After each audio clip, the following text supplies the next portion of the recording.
This is Optimal Health Daily, episode 1825. How to enjoy quick wins with yoga, and should you sleep with the light on? Both by Emma Hogan of lesmills.com. And I'm Dr. Neil, your very own personal narrator. Hey there, welcome to a Tuesday edition of Optimal Health Daily. Remember, this is one of just a few podcasts in the world where blogs are read to you for free so that you don't have to read them yourself.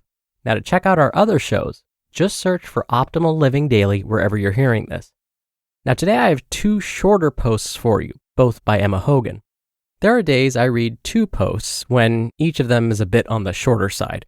After all, we want to make sure that you get enough content from us each day. So, with that, let's get to today's first post and start optimizing your life. How to enjoy quick wins with yoga by Emma Hogan of lesmills.com. Think making progress with yoga is a slow burn? Think again.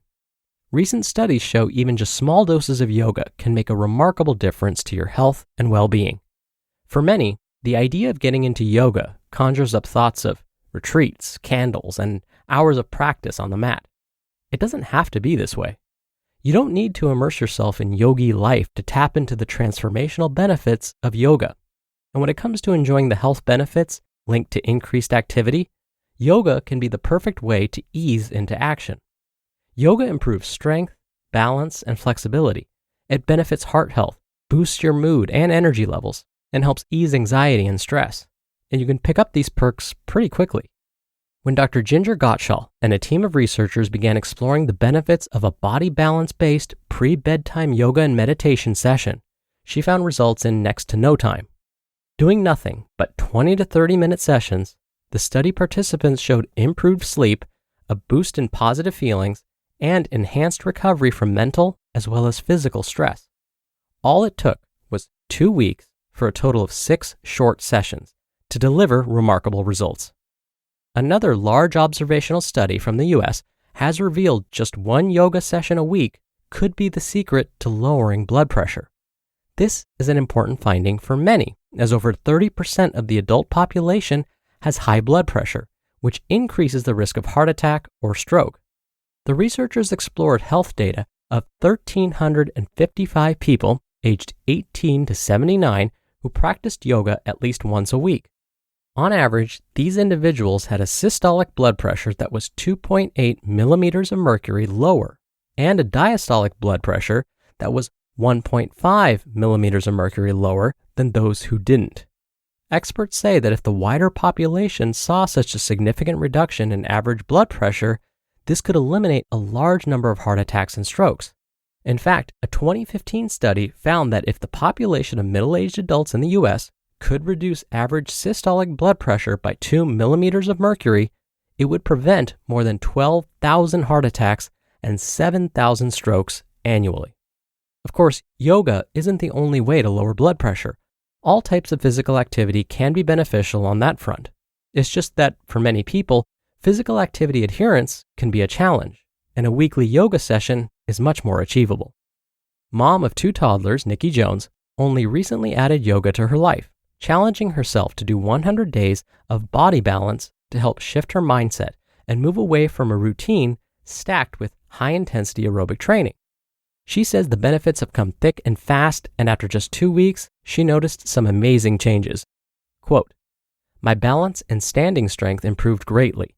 I'm loving the isolation and strengthening of different muscles, and I've noticed less tightness post-workouts and less of the knee pain that I often suffered as a result of past injuries.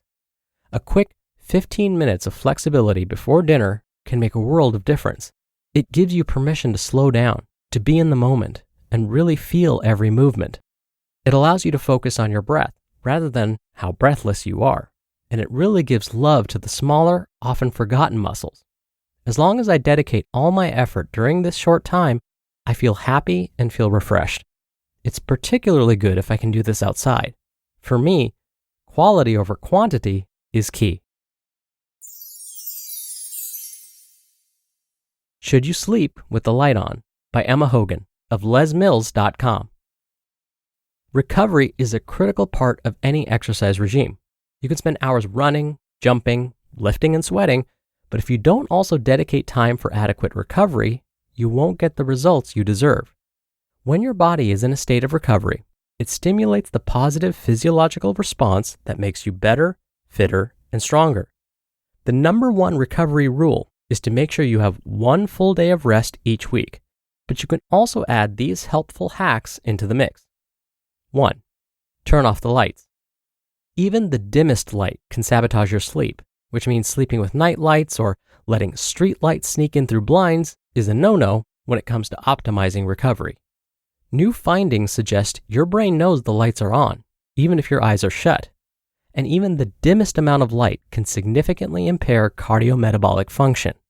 With just one night of dim light exposure, nighttime heart rate increases.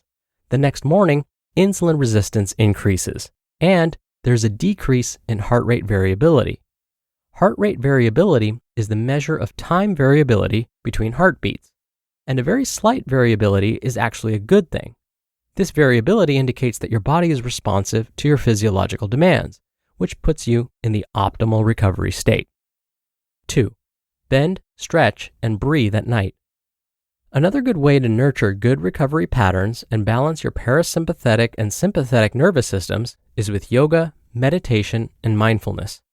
A recent study has highlighted a number of benefits that come from a pre-bedtime 20 to 30 minute sequence of stretches and 10-minute meditation. After just 6 evening sessions over 2 weeks, study participants had remarkably improved heart rate variability levels, which means their parasympathetic and sympathetic nervous systems were in a better state of balance. They also enjoyed improved sleep quality, confidence, motivation, as well as reduced anxiety, tension, and sadness. 3. Grab a foam roller. Adding a short session with a foam roller either before or after your workout can help decrease delayed onset muscle soreness and ease the peripheral fatigue that comes from exhausting specific muscular units. When delayed onset muscle soreness is more manageable, recovery can be more efficient. Using a foam roller before training can also increase your range of motion, which can help decrease the chances of injury. 4. Make time for massage. While thousands of professional athletes and ardent exercisers are advocates of regular massage therapy, there's surprisingly little evidence to show that massage helps muscles recover from peripheral fatigue. But that doesn't mean it's a waste of time. The benefits of massage run deeper, reaching right into your central nervous system. Regular massage is shown to increase your perceived pain threshold, which allows us to train harder and recover more quickly. And importantly, it increases feelings of relaxation, which is fundamental to recovery. And 5, wear compression gear.